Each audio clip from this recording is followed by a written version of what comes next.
अस्सलाम वालेकुम। मैं डॉक्टर वलीद अब्बासी हूँ। मैं कंसल्टेंट कार्डियोलॉजिस्ट हूँ रावलपिंडी इंस्टीट्यूट ऑफ कार्डियोलॉजी में, बैरियर इंटरनेशनल हॉस्पिटल में और मैं पार्क लेन हॉस्पिटल में। और मैं 2013 से कार्डियोलॉजी की प्रैक्टिस कर रहा हूँ और कार्डियोलॉजी मेरा पैशन है। और मैंने ऑप्ट किया इस मुल्क में रहना ताकि शायद कार्डियोलॉजी में कुछ पेशेंट के लिए कर सकूँ। क्या आप जानते हैं कि पाकिस्तान में 30 से 80 साल की उम्र तक के अफराद में ब्लड प्रेशर दुनिया की निस्बत 10% ज़्यादा है। और इसकी सबसे अहम वजह हमारे नज़दीक जो है वो सेडेंटरी लाइफस्टाइल का होना, इलाज ना कराना, दवाइयों का लगातार इस्तेमाल ना करना और हमारी रोज़मर्रा की एक्टिविटीज़ में एक्सरसाइज का ना होना शामिल है। क्या आप जानते हैं कि ब्लड प्रेशर को रोकने के लिए और इसको कंट्रोल करने के लिए कौन से अवामिल हैं और किस तरह हम कंट्रोल कर सकते हैं? तो इसके लिए सबसे ज़्यादा ज़रूरी है कि जब हमारे स्कूल कॉलेजेस में ये एजुकेशन, ये अवेयरनेस दी जाए कि आप अपनी सेहत का कैसे ख्याल रखेंगे, आपने किस तरह के खाने खाने, किस तरह के खाने नहीं खाने, आपने डेली की एक्सरसाइज कैसे करनी है। और वो लोग जिनके ख़ानदान में अर्ली ब्लड प्रेशर का इंसिडेंस हो, जिनमें ब्लड प्रेशर ज़्यादा आए, उनको अपना किस तरह से ख्याल रखना है और कैसे अपना रेगुलर ब्लड प्रेशर चेक कराना है।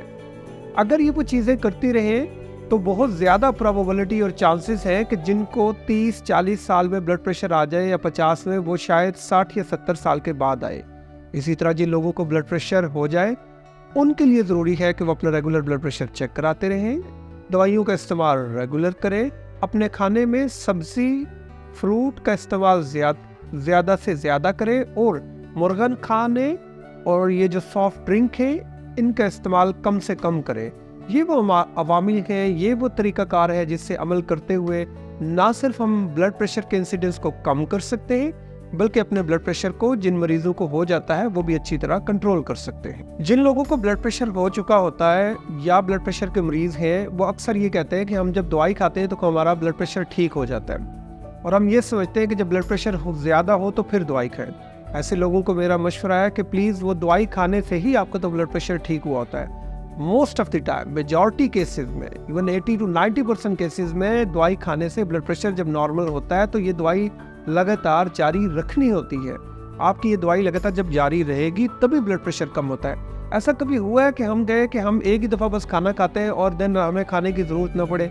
अब गोली की भी तो एक ज़िंदगी है, एक उसकी हाफ लाइफ है, वो 12 से 24 घंटे तक काम करती है। उसके बाद जब आप दवाई नहीं खाएंगे तो फिर ब्लड प्रेशर ज़्यादा हो जाएगा। और सबसे जो ख़तरनाक बात है वो मैंने जो बुज़ुर्गों में ये ऑब्ज़र्व की है कि वो कहते हैं कि मुझे तो ब्लड प्रेशर की कोई अलामत नहीं होती। ब्लड प्रेशर साइलेंट किलर है, इसकी आमतौर पे कोई अलामत नहीं होती और सर का दर्द इसकी स्पेशल अलामत नहीं है। अक्सर लोग ये कहते हैं कि हमें जब सर में दर्द होता है तो हम बीपी चेक कराते हैं तो वो ज़्यादा होता है, मैं उस वक्त दवाई ले लेता हूँ या ले लेती हूँ। नहीं, ऐसा नहीं, वो वैसे भी ब्लड प्रेशर चेक कराए तो उनका ब्लड प्रेशर ज़्यादा होता है। इवन सीवियर हेडेक में तो बीपी ज़्यादा होने के चांसेस ज़्यादा है।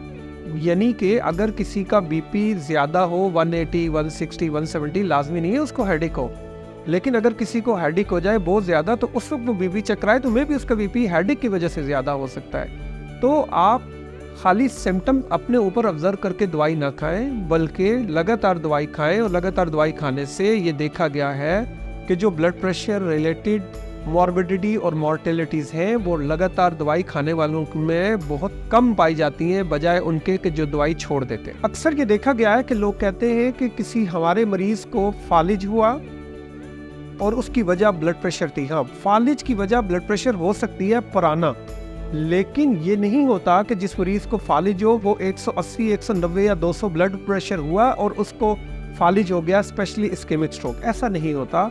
इनफैक्ट होता ये है कि जब किसी मरीज़ को फालिज होता है तो खून की नाली जो दिमाग को ब्लड की सप्लाई करती है स्पेशल एरिया में, वहाँ ब्लड आगे नहीं पहुँच रहा होता, तो दिमाग दिल को ये पैगाम पहुँचाता है कि मेरे पास खून नहीं आ रहा। तो नतीजा ये निकलता है कि दिल तेज़ी से धड़कता है, ज़्यादा पावर से धड़कता है, खून की नालियाँ कंस्ट्रिक्ट करती हैं और ब्लड प्रेशर ज़्यादा होता है। तो जब हम अपने गली मोहल्ले के क्लिनिक जाते हैं, हॉस्पिटल जाते हैं, तो ऐसे फालिज के पेशेंट का ब्लड प्रेशर ज़्यादा होता है, 180, 160, 200 तक होता है। तो लाजमी नहीं है कि अगर 180 190 ब्लड प्रेशर हो तो इसको एकदम आप कम करें। अगर आप कम करेंगे तो बहुत ज़्यादा चांसेस है कि जो कोलेट्रल्स के ज़रिए, जो इर्द गिर्द की नालियों के ज़रिए ज़्यादा ब्लड प्रेशर से फालिज के मरीज़ को ब्लड प्रेशर मिल रहा होता है, दिमाग में ब्रेन की सप्लाई जा रही होती है, वो भी जब बीपी ड्रॉप करता है वो कोलेट्रल्स बंद हो जाते हैं और दिमाग को खून की सप्लाई कम होती है, और जो थोड़ा एरिया दिमाग का फालिज से डैमेज होने के चांसेस है वो एकदम बढ़ जाता है।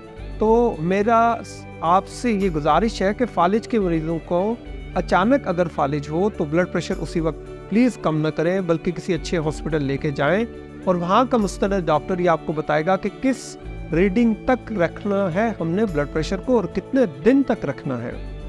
इसी तरह ब्लड प्रेशर का मरीज़ जब ज़्यादा देर तक ब्लड प्रेशर रहता है, 20 साल 30 साल या बहुत ज़्यादा ब्लड प्रेशर 10 साल भी रहे या इवन इससे कम भी रहे, तो आपका दिल डैमेज हो सकता है, आपके गुर्दे डैमेज हो सकते हैं, आपकी आंखें डैमेज हो सकती हैं, आपका जो है वो दिमाग जो है उस डैमेज हो सकता है। ये सारी चीज़ें हो सकती हैं और ये एक ब्लड प्रेशर ही कर सकता है, जिसको हम एक आम सी बीमारी समझते हैं और यंग एज में अगर हो तो इसको बिल्कुल भी कुछ नहीं समझते।